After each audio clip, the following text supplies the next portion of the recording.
रात के ठीक 3 बज रहे थे।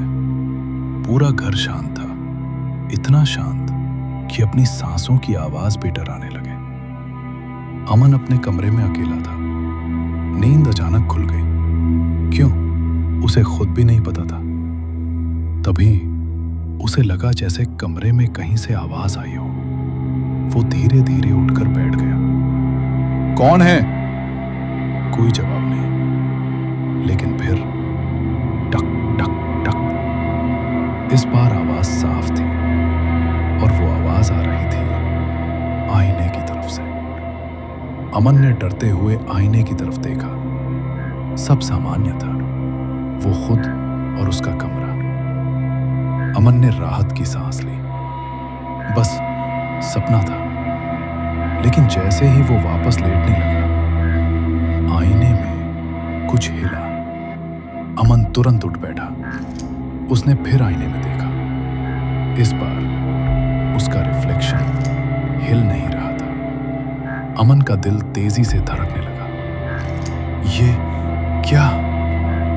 आईने में खड़ा उसका रिफ्लेक्शन धीरे धीरे मुस्कुराने लगा। लेकिन असली अमन मुस्कुरा नहीं रहा था। तभी अमन, आवाज आईने के अंदर से आई थी। अमन पीछे हट गया। कौन है?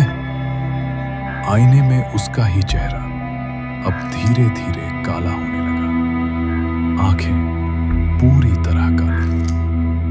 मैं तुम हूं। अमन का शरीर कांपने लगा। नहीं, ये सच नहीं है। लेकिन आईने वाला वो अब धीरे धीरे बाहर आने लगा। आईने में दरारें पड़ने लगी और अचानक वो बाहर आ गया। अब कमरे में 2 अमन खड़े थे, एक असली और एक कुछ और।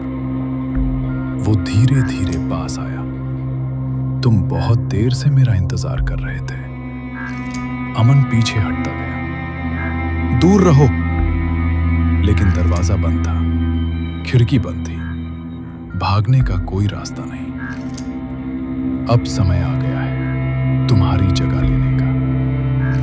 अमन ने आखिरी बार चिल्लाया, नहीं, और सब कुछ अंधेरा हो गया।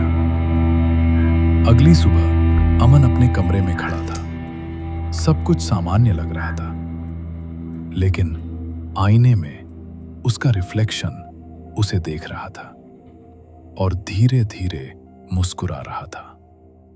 और इस बार असली अमन मुस्कुरा नहीं रहा था।